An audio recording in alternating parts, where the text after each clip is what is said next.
Good day, folks. This is Greg Judy, Green Pastures Farm. Today we're putting in a two-wire fence around this pond on the back side. And the front side here, of course, when the livestock come in here, the cattle particularly will have a single wire keeping them off of this pond. This water was all caught basically last week.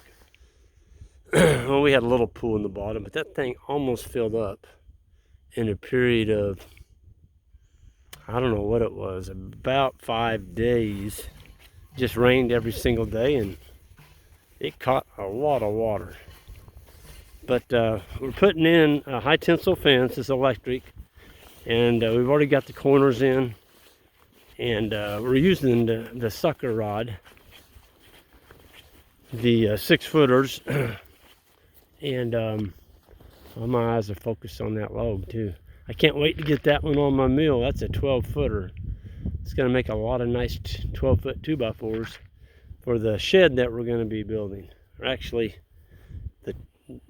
putting up 2 different ones, but that's going to, I decided instead of buying lumber, pine's easy to work with, but my goodness, I'll use oak.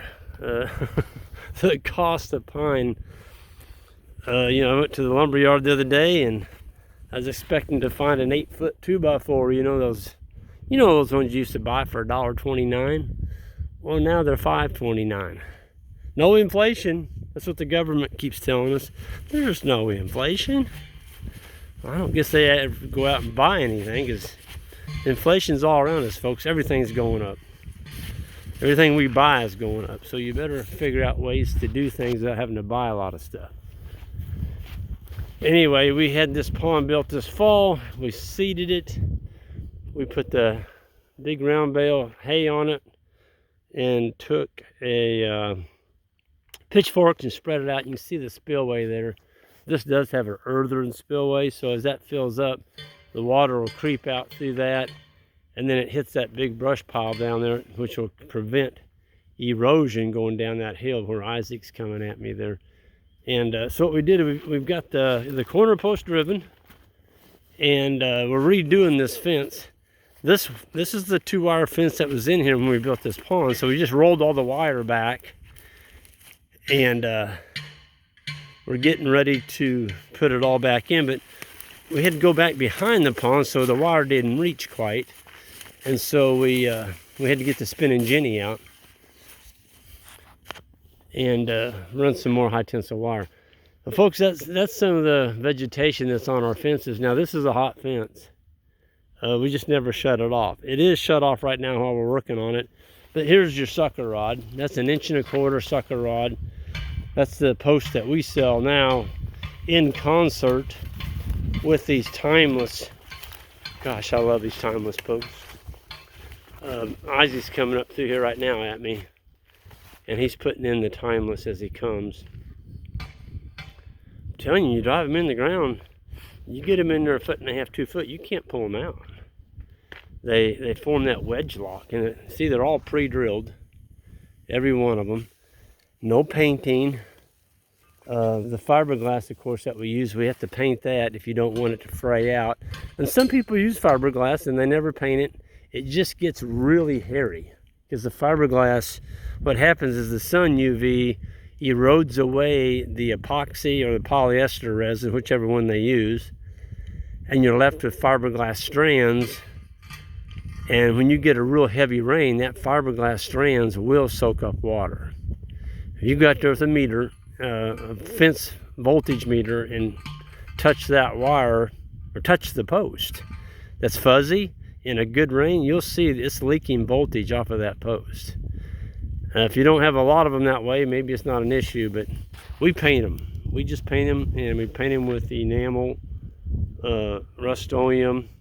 They call it X/O Rust-Oleum. You can buy that at any of the hardware stores. And a gallon of that paint, my goodness, you could probably paint 500 of those sucker rods. But we've got them for sale, the sucker rods, and in concert with these timeless, there's not an easier or a more efficient way to build a fence than using this post right here. And so he's just hollering at Ben which hole that we want to put it on. So that bottom wire we're putting in, that's for the sheep. And we do have our sheep broke to one single wire. And so that bottom wire is going to be about 11 inches, and that top wire they're putting in, that's going to be setting at around 28 to 30 inches. That's for the cattle.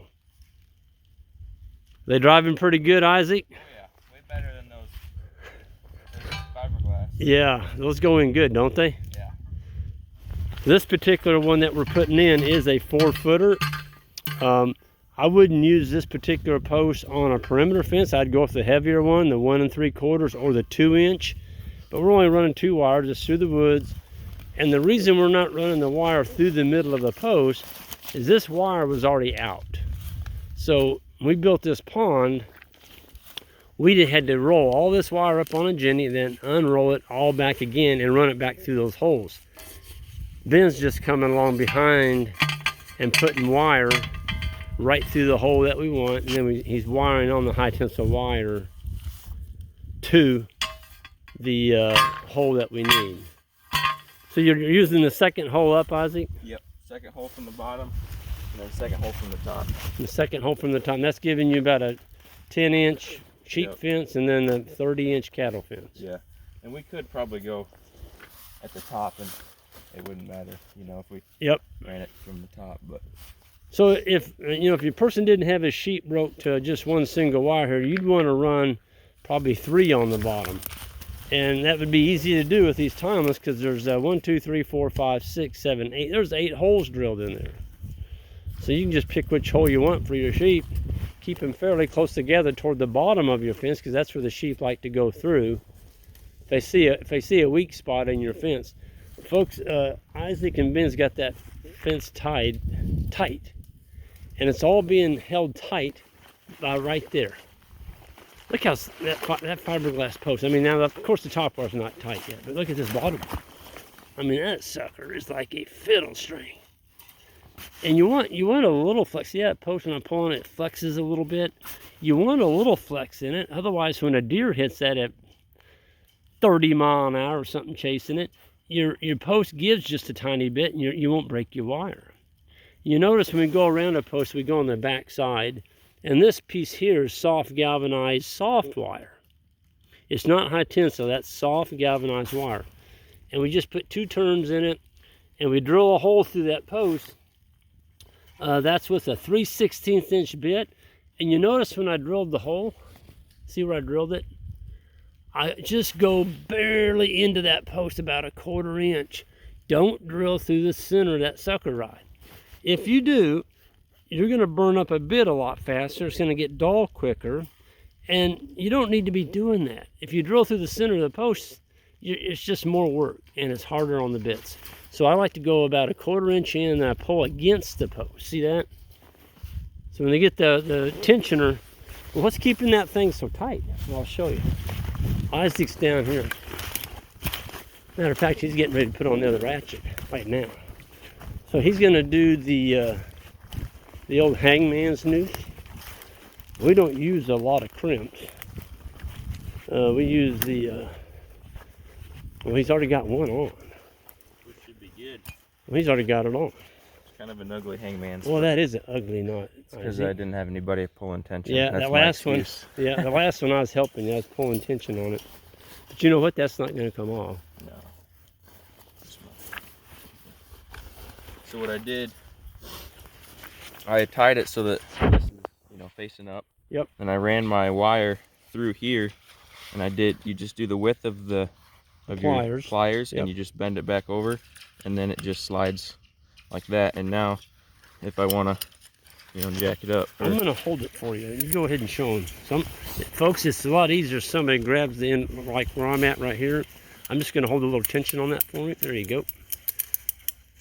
See, he's just using a crescent wrench. Okay, that's probably good for now. So now they'll go ahead and fasten that wire on all the posts. This is our top wire, by the way, the 30-inch. Once he gets that fastened on the post, then we can come back and give it a final tightening. And we'll clean up. We'll clean up those ends, that's right. So yeah, you're ready to rock and roll. I'm really pleased with this fence, the way it, you know, if you got very much to do, folks, these little sucker rods, you can drive them in the ground 3 feet, actually more than that. All you need is 32 inches sticking out. So you could put them in the ground, you know, 40 inches, and I mean, they are there. They're not gonna bend. They're just not. It makes a good looking fence.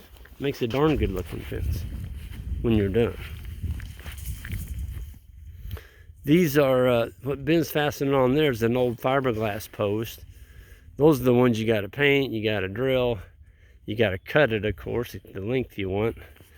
And here on the timeless, all that's done for you. The darn things are even pre-sharpened. So they're a snap to drive, they're a snap to use, and they last forever. And I don't have to worry about painting them in 20 years. So fiberglass, you'll get about, you know, depending how good a job you do painting it, you'll get 10, 12, 13 years maybe.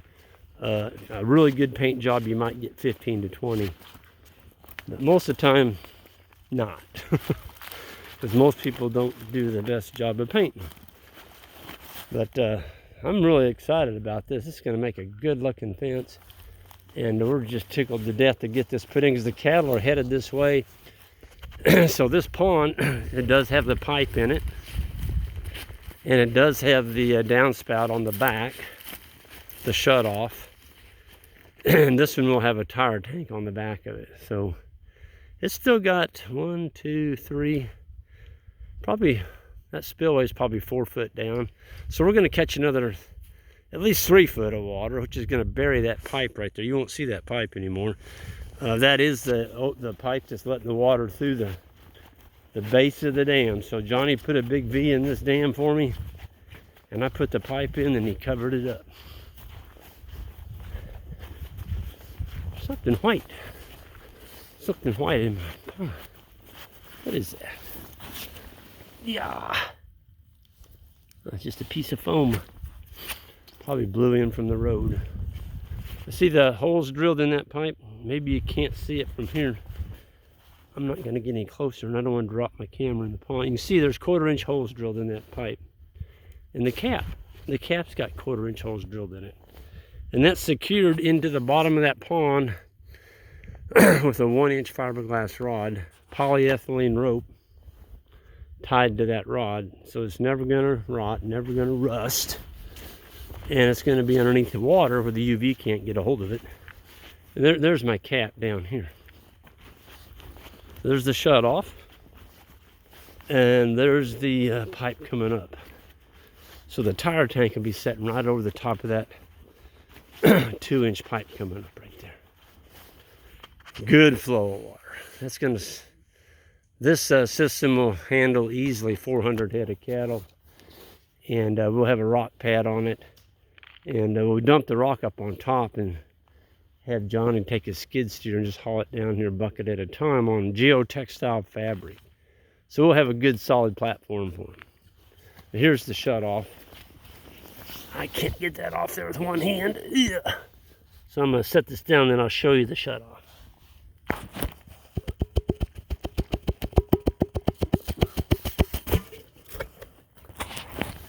No, I won't.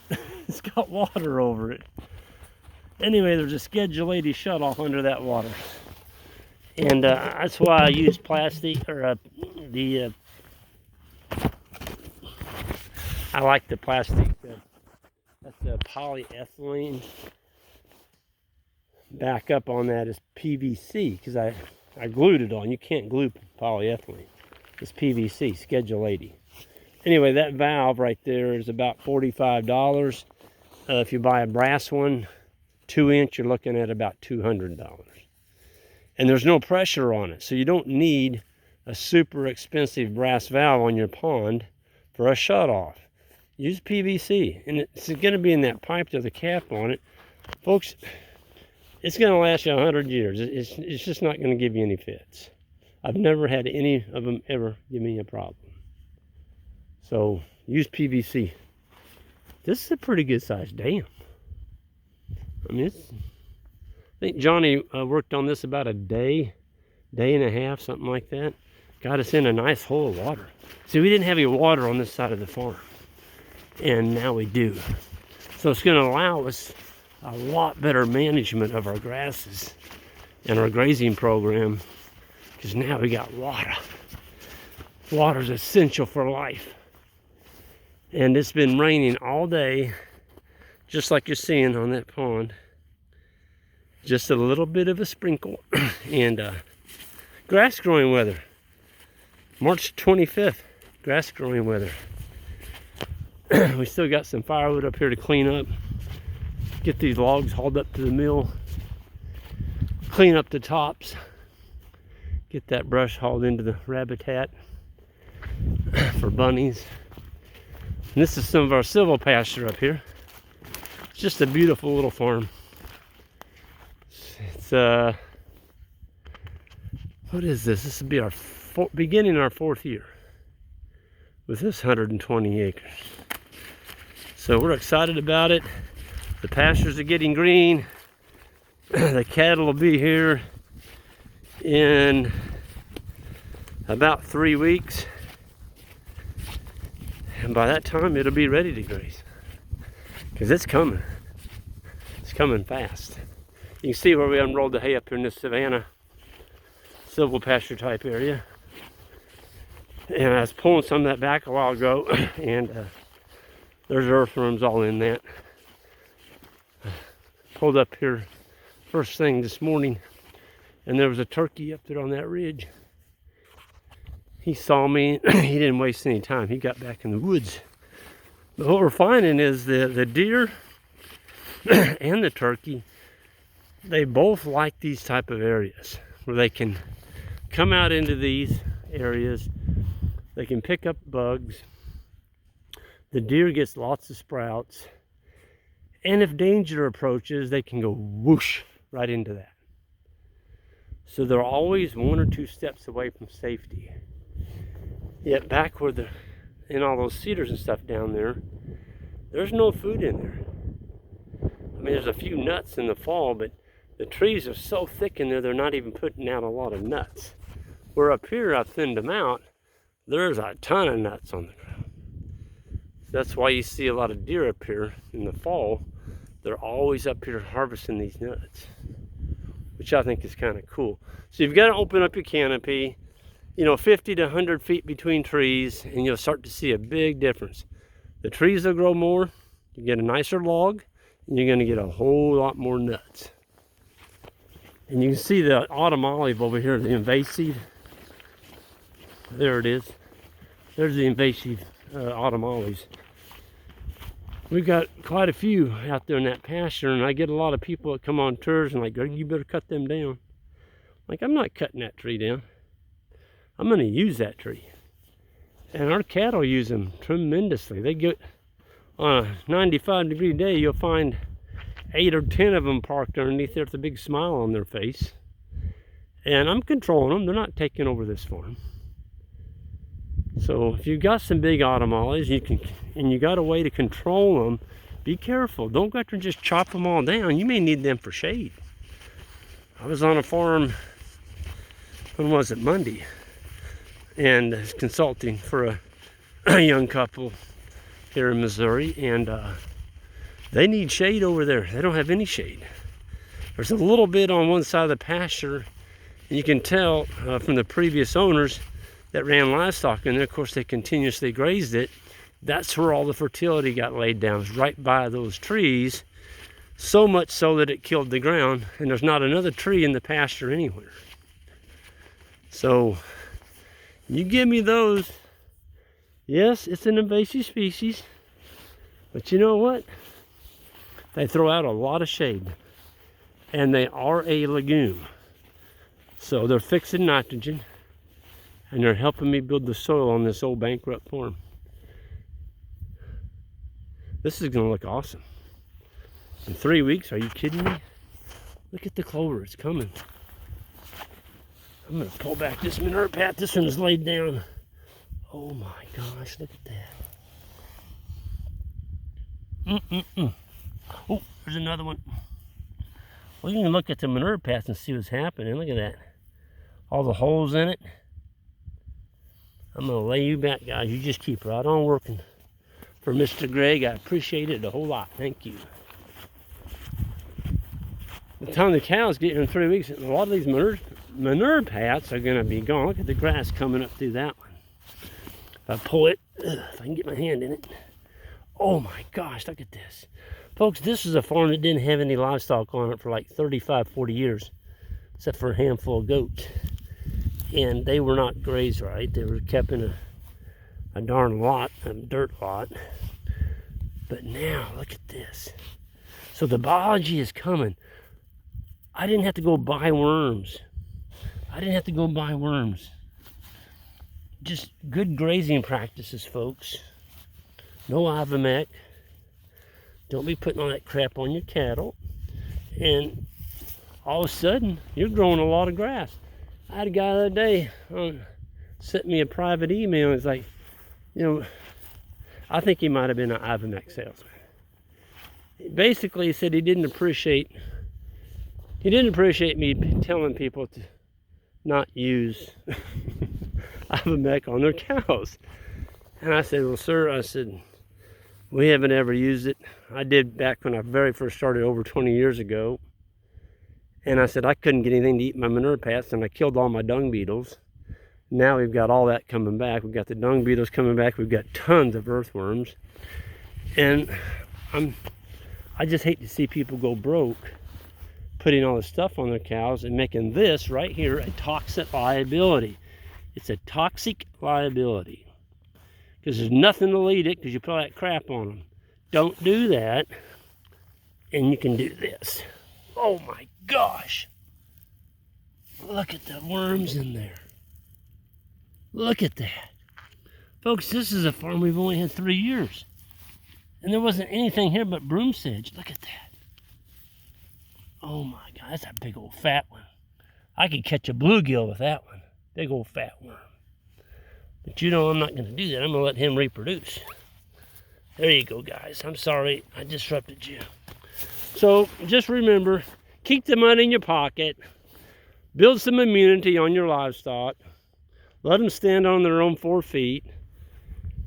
And sell the ones that can't with your management practices that you set forth.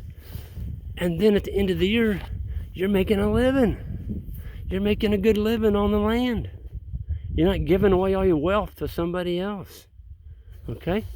I'm going to sign off here. Folks, hit that subscribe button on the way out. And also hit that little bell that is beside the subscribe button. And you will get an email every time I drop a video on YouTube. And also check out on the description on this video, the description section, the new book. We're coming out here this spring, and if you want on the email list to be notified when it comes out, sign up on that email list. Just click that little link down there and it takes you right to it. Folks, y'all have a good one. We're going to see y'all down the road.